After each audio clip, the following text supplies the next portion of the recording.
Bonjour à tous, mon nom est Clémence et vous êtes à l'écoute du balado de Ça marche doc.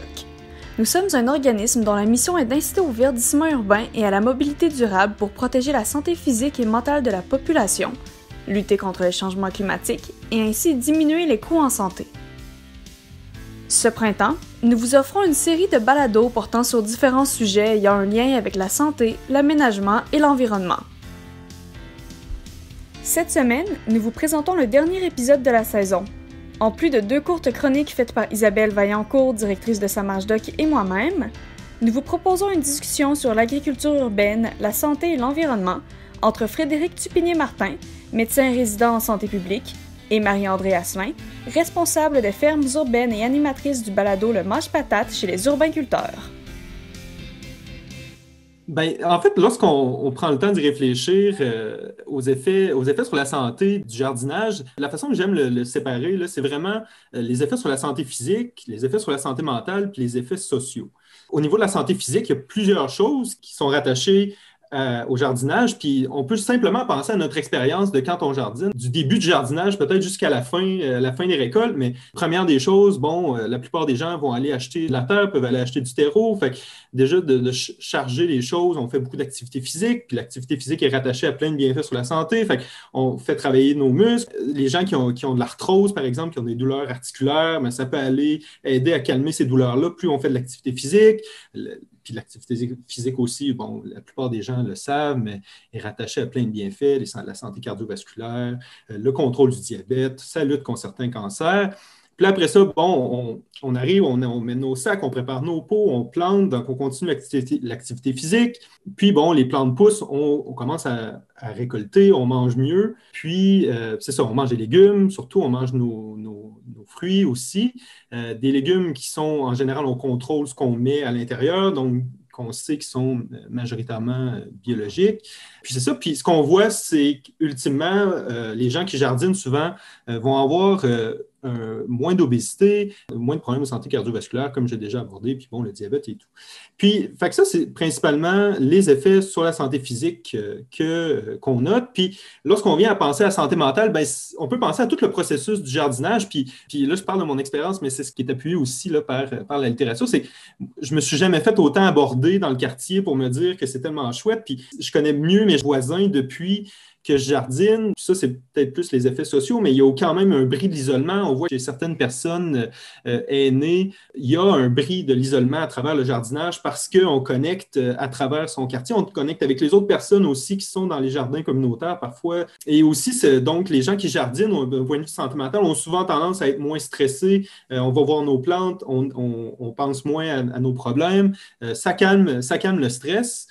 Puis même ça, c'est appuyé par certaines études, des études qui ont montré que les hormones du stress dans la salive baissaient après le jardinage, après avoir jardiné en fait. Puis finalement, c'est ça les effets sociaux, j'en ai parlé un peu du bris de l'isolement, mais on voit aussi qu'on a certains quartiers qui deviennent mieux tissés serrés, les gens deviennent mieux connectés, il y a un meilleur sentiment d'appartenance aussi dans les quartiers, fait qu'une augmentation du bien-être. Je ne sais pas, toi, si Marie-Andrée, tu avais d'autres choses non, que tu avais... ça ressemble beaucoup à ça, tu sais, l'activité modérée, mais tu sais, juste d'être à l'extérieur. Tu sais, il y a beaucoup de gens qui travaillent en bureau, qui sont toujours en dedans, mais tu sais, le fait d'être dehors, d'être comme dans l'action, puis aussi, je trouve que le jardinage a un effet là, d'entraînement, puis là, c'est ça, je vais vers plus le mental, c'est que je trouve que ça a vraiment un effet comme empowerment, là, de fierté.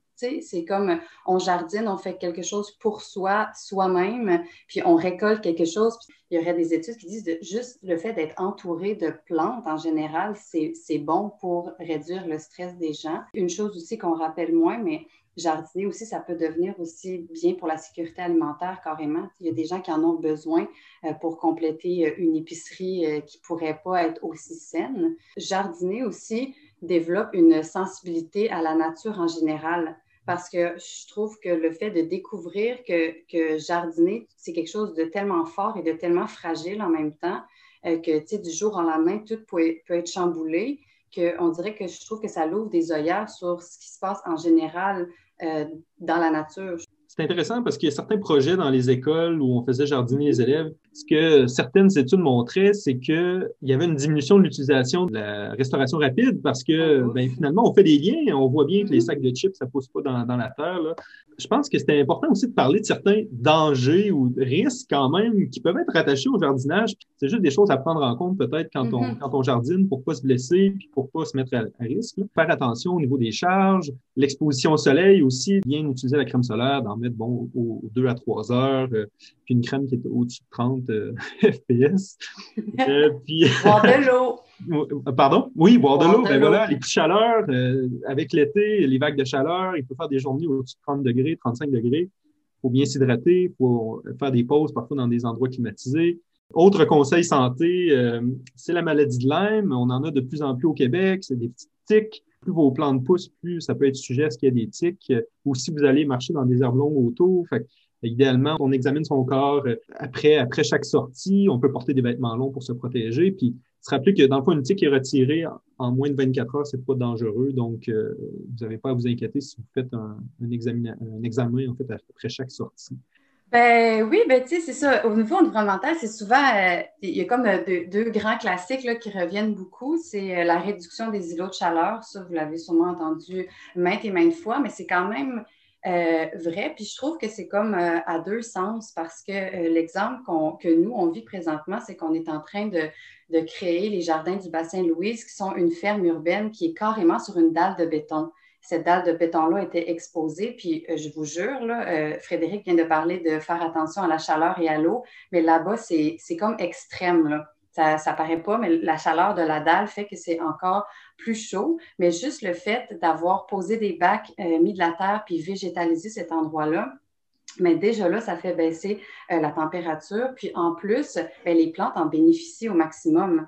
Pour nous, ça nous aide parce que ça réduit les lots de chaleur, mais les plantes, elles, qui aiment la chaleur, mettons, si je parle aubergines, des concombres, des poivrons, des piments forts, eux autres sont comme au paradis. Fait que c'est comme un bel échange. Puis aussi, quand on parle de verdissement, par exemple, à grande échelle, bien ça aussi, ça peut capter beaucoup d'eau de pluie qui ne se retrouvera pas dans les eaux d'égout pour saturer le réseau. Donc, ça, c'est souvent là, les deux principales choses qu'on dit par rapport à l'agriculture urbaine. Puis, tu sais, si on voulait aller plus loin, on pourrait dire plus de plantes, plus d'oxygène, plus de plantes, plus de fleurs, plus de biodiversité. Ces temps-ci, depuis quelques années, on parle beaucoup des enjeux qui sont liés aux abeilles, aux pollinisateurs, qu'est-ce qui se passe avec tout ça. Fait que c'est sûr qu'on parle d'agriculture urbaine, mais de planter des fleurs, tout ça, ça fait partie de ça. Ben, puis je trouve ça intéressant ce que tu dis, Marie-André, par rapport aux îlots de chaleur. Moi, une de mes réflexions, c'était, bon, c'est sûr que dans les rues, c'est tel que tel de mettre des bacs. Tu sais, c'est dur de lutter contre les îlots de chaleur peut-être dans les rues, mais je me disais, tu sais, on a tellement de toits à Québec qui sont dénudés, tu sais. Je me dis, au moins, tu sais, si on pouvait recouvrir les toits de verdure à travers du jardinage, ou, bon, il y a des toits verts aussi qui existent, des modèles de toits verts, tu sais. Il me semble que ce serait un endroit aussi qui serait intéressant à recouvrir, oui. qui est accessible en général, tu sais, qui est au-dessus des maisons. Puis, je sais pas, mais toi... en fait, même ça, c'est documenté. Là, vous avez sûrement déjà, en tout cas, des espèces de photos satellites là, où, où on voit, là, mettons, les températures corporelles, puis tout ça. Ce que je trouvais intéressant, c'est pas nécessairement les plantes elles-mêmes, lorsqu'on jardine, qui vont faire le plus grand impact d'un point de vue d'émissions de gaz à effet de serre, plutôt que lorsqu'on pense à toute la chaîne de transport, toute la chaîne industrielle de l'alimentation qui nous amène des aliments jusqu'à l'épicerie. Tu sais. Je trouvais intéressant lorsqu'on prenait le temps d'y penser, tu sais, qu'il y a vraiment beaucoup moins d'étapes entre la production des aliments puis l'alimentation. Puis je pense que là où il y a un des endroits qui permet d'économiser le plus de gaz à effet de serre, c'est vraiment plus dans toute la chaîne d'approvisionnement, tu sais, puis plus que même dans la plante elle-même qui va absorber des gaz à effet de serre. Mais aussi, tu n'as même pas parlé des emballages. Ouais, voilà. Là, dans tout ça, tu sais, je veux dire, moi, je suis abonnée à un panier bio, dans le fond. Puis, tu sais, moi, je reçois tout l'été mes légumes à toutes les semaines, puis il n'y a rien d'emballé. En fait, j'ai le sac que je ramène à chaque semaine. Mais ça, c'est des aliments que je sais exactement leur traçabilité à quelques dizaines de kilomètres de chez moi, là, quand même. Mais, tu sais, je veux dire, ça réduit vraiment le rayon de, comme tu dis, de transport de ces aliments-là, tout ça. Là, donc... Puis, ben, c'est super ce que tu dis parce que c'est un autre des effets que je lisais, justement. C'est que, justement, le fait de jardiner, ça a tendance aussi à sensibiliser les gens au petit circuit, c'est-à-dire le fait d'acheter des choses locales. Depuis quelques années déjà, c'est sûr que moi, je suis ici à Québec, fait que ça va être ma référence, mais il y a de plus en plus de municipalités qui mettent sur pied un plan d'agriculture urbaine pour la municipalité, là, qui se déploie souvent en plusieurs là, sphères d'action. Mais tu sais, une chose qui revient beaucoup, ben, tu sais, le grand classique, là, tu sais, vous avez entendu parler de ça, le débat sur les potagers de façade. Mais tu sais, là, les municipalités vont de plus en plus vers ça. Si c'est approuvé au niveau législatif, ben il y a comme un changement de mentalité qui peut se faire. Tu sais, on arrache du gazon, on fait pousser des tomates, c'est super. Il y a de plus en plus de gens qui vont vers ça. Tu sais, c'est l'assouplissement général de certaines règles. Tu sais, il y a les poulaillers, avoir des poules. Avant, on ne pouvait pas, mais là, depuis quelques années, ça l'explose. C'est cool d'avoir des poules maintenant à la maison. Fait que je pense que la municipalité, son rôle, c'est vraiment d'assouplir, mais de aussi donner des outils aux citoyens parce que oui, tu sais, OK, moi j'ai 2 poules à la maison, mais comment ça fonctionne? S'il y a des formations éco-citoyennes qui sont données, ça facilite, ça donne des outils, puis les gens vont pouvoir là, se déployer là-dedans. Tu sais, moi, je me rappelle, il y a quelques années, on commençait à avoir du kale dans les aménagements de plate-bande de la ville, puis j'étais comme, OK, tu sais, on commence, puis tu sais, juste ces petits détails-là que la ville met la végétalisation comestible dans ces aménagements. Fait que ça veut dire qu'il y a comme un pas vers ça. Ne serait-ce comme les jardins du bassin Louise, donner la permission à des projets d'agriculture urbaine d'une certaine ampleur de s'installer dans un lieu qui est quand même significatif. On est loin d'être caché, tout le monde nous voit. Fait que je pense que pour de vrai, les municipalités en général peuvent vraiment tirer des belles ficelles pour ouvrir beaucoup de possibilités pour la population. Puis en tout cas, c'est sûr que c'est mon domaine, mais j'ai comme vraiment l'impression qu'on est dans une mouvance vers ça, puis que de plus en plus de gens veulent faire ça, justement. Puis il y a tellement de choses, comme tu l'as dit, qui peuvent être faites pour encourager les gens. Tu sais, les fêtes des semences aussi, c'est des super belles activités. Les cours dans les écoles, mais bon, c'est peut-être un petit peu moins le pouvoir des villes. Je sais pas si on pouvait offrir parfois du terreau, offrir du compost. Mais j'ai remarqué, peut-être que c'est moi qui est plus à l'affût ces temps-ci, mais j'ai aussi l'impression, en tout cas du moins ici à Québec, qu'il y a beaucoup plus de distribution de végétaux aussi. Ça, c'est super. Tu sais, les arbres, des plantes potagères, des fines herbes. La ville donne les moyens d'aller verdir son propre terrain. L'industrie du compost, c'est quand même une grosse industrie qui peut parfois détruire certains milieux naturels, notamment les tourbes, où il y a beaucoup de biodiversité, tout ça. Puis pour produire du compost, alors que finalement, puis en fait, c'est ça, on achemine de l'extérieur des villes du compost en ville, alors que les villes produisent énormément de compost. Fait que je trouvais que c'était intéressant quand même si on était capable de devenir autosuffisant de ce point de vue-là dans les villes en produisant notre propre compost. Fait que je trouvais que c'était quoi d'important que les villes pouvaient mettre en place pour favoriser le jardinage. Quand on y pense, de la matière organique, on en génère énormément. Fait que, de pouvoir essayer de créer un cycle pour qu'on prend, dans le fond, nos résidus, nos déchets en tant que citoyens qui sont récupérés pour être redonnés pour faire pousser des légumes, des plates-bandes, peu importe la végétalisation. Bien, ça, moi, je crois que ça doit être fait, là. Mais ça, c'est plus un petit éditorial personnel, de réduire là, le plus possible l'impact. Là. On en génère tellement en groupe là, de déchets. Je pense qu'on pourrait avoir du compost à pelleter pour tout le monde. Nos 2 spécialistes ont aussi eu la gentillesse de nous laisser avec quelques petits conseils. Moi, je suis un nouveau jardinier. J'ai commencé maintenant, c'est ça. L'été passé, j'avais jamais jardiné de ma vie. Puis c'était bien gros pour moi, là, jardiner. Tu sais, je me disais, mon Dieu, c'est tellement compliqué. Puis c'est tellement simple, en fait. Puis c'est sûr, faut y aller avec le plaisir. Puis moi, je jardine pas pour produire des aliments, pour avoir des attentes raisonnables, je pense, quand on commence, là, mais on ramasse un pot, de la terre, du compost, on sème des graines, puis on arrose, puis essentiellement, je veux dire, le tour est joué, puis Fait que, moi, mon conseil, c'est lancez-vous, tu sais, puis c'est tellement agréable pour toutes les raisons qu'on a évoquées, puis c'est bon pour vous, puis c'est bon pour votre quartier aussi. Donc, voilà. Oui, vraiment. Mm. Oui, oui. On dirait que ça me fait repenser à plein d'autres choses que j'aurais pu dire sur les bénéfices, parce qu'on n'a pas beaucoup parlé des insectes, mais je trouve que le jardinage aussi démystifie un peu tout l'univers des insectes. Puis souvent, quand on est jeune, on a peur, arc, c'est dégueu, tu sais, c'est pas fin pour moi, les insectes. Puis le fait de jardiner, mettre les mains dans la terre, ben, tu vois qu'ils sont là puis qu'ils vivent avec nous autres. Puis je trouve que ça justement, là, il y en a plein qui mangent nos légumes, oui, mais il y en a plein qui sont très bons pour nous aussi, fait que ça l'amène ça. Mais moi, mon conseil, ça serait d'y aller humblement, parce que je pense que l'apprentissage du jardinage, c'est comme l'affaire d'une vie, là. Moi, ça fait des années que je jardine, puis je fais des erreurs extrêmement niaiseuses encore à chaque année. Fait que c'est comme un apprentissage constant, mais je trouve que c'est ce qui est beau en même temps, c'est que tu n'as jamais fini d'évoluer là-dedans. C'est la fierté que ça procure, je trouve ça cool, commencer petit, hein? Parce que ça peut devenir facilement. Puis moi aussi, je suis vraiment la personne qui aime le jardinage simple. Des fois, il y a comme plein de, sur Internet, dans les livres, il va y avoir plein de choses différentes. Souvent, les gens sont perdus. Je ne sais pas, là, ici, ils disent qu'il faut que j'espace ça aux 15 cm, mais là, l'autre référence, il me disait 20 cm, mais il n'y aura pas de drame. Le pire qui va arriver, c'est que ça ne sera pas parfait, mais le jardinage, ça ne peut pas être parfait, c'est la nature. Fait que moi, c'est ça, c'est comme commencer petit, être humble, accepter qu'on peut se tromper, puis qu'on apprend nos erreurs, puis genre donner de l'amour à vos plantes. Je dis tout le temps ça dans mes conférences, mais je trouve ça cute parce que c'est ça, justement, tu sais. Puis de se faire du fun, puis d'essayer des choses, tu sais. Le pire qui va arriver, c'est que ça ne marchera pas.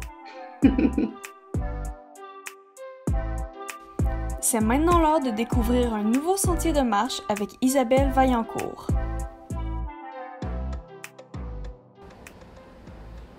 Salut tout le monde! Cette semaine, je vous amène au parc Valero-les-Écarts qui est situé sur la rive sud à Lévis. C'est vraiment un endroit exceptionnel et c'est pas pour rien que le site a le statut d'écosystème forestier exceptionnel. On y retrouve une forêt de feuillus, dont une chênaie rouge qui vole littéralement la vedette. D'ailleurs, les oiseaux, plus de 130 espèces, ont vite compris la valeur puis la beauté de l'endroit. Des passerelles en bois traversent un marais et 2 rivières s'y rencontrent, soit la rivière des Coutures et la rivière à la Scie. Le site appartient à la raffinerie voisine Valero et les dirigeants ont décidé de préserver l'endroit pour en faire un lieu de plein air pour les citoyens. 2 activités prisées sont offertes, la marche et le vélo. Pour la randonnée, il existe 5 sentiers balisés d'une longueur d'environ 5 km.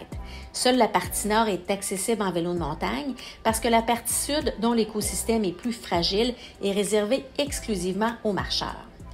Pour les amateurs de vélo, c'est une boucle d'à peu près 4 km de sentier. Le point le plus élevé de l'endroit offre un panorama extraordinaire sur plus de 40 km et ça va des Laurentides aux Appalaches en traversant le fleuve Saint-Laurent. Bref, j'espère qu'avec cette dernière chronique, je vous ai mis l'eau à la bouche. Continuez d'être actifs, c'est tellement important. Puis en plus, il y a encore tant d'endroits magnifiques à découvrir. À bientôt!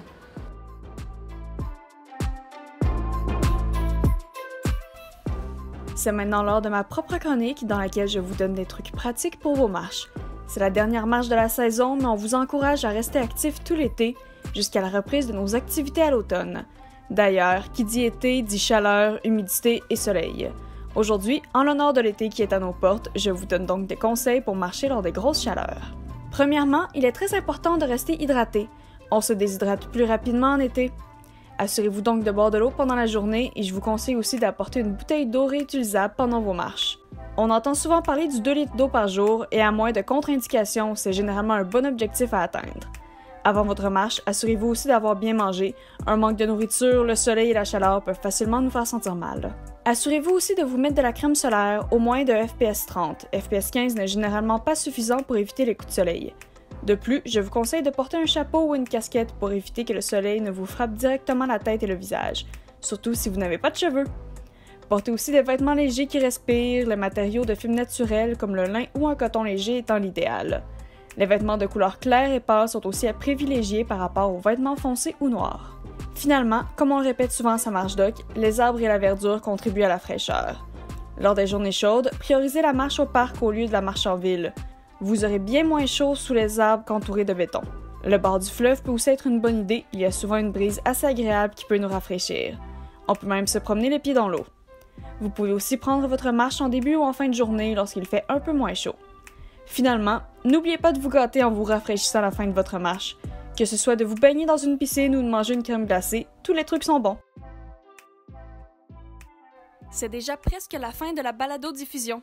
N'oubliez pas de nous envoyer une photo, vidéo ou commentaire sur votre marche afin de participer au tirage des prix de présence. Ça fait maintenant environ 15 minutes que vous marchez, soit l'équivalent d'environ 1500 pas. Si vous marchez 15 minutes de plus, vous en serez à 3000 pas et il ne vous en restera plus que 7000 afin d'atteindre l'objectif de 10 000 pas conseillé par les médecins. N'oubliez pas d'aller faire de l'activité physique pendant le reste de la semaine, idéalement en atteignant 30 minutes d'activité physique 5 fois dans la semaine. À la semaine prochaine!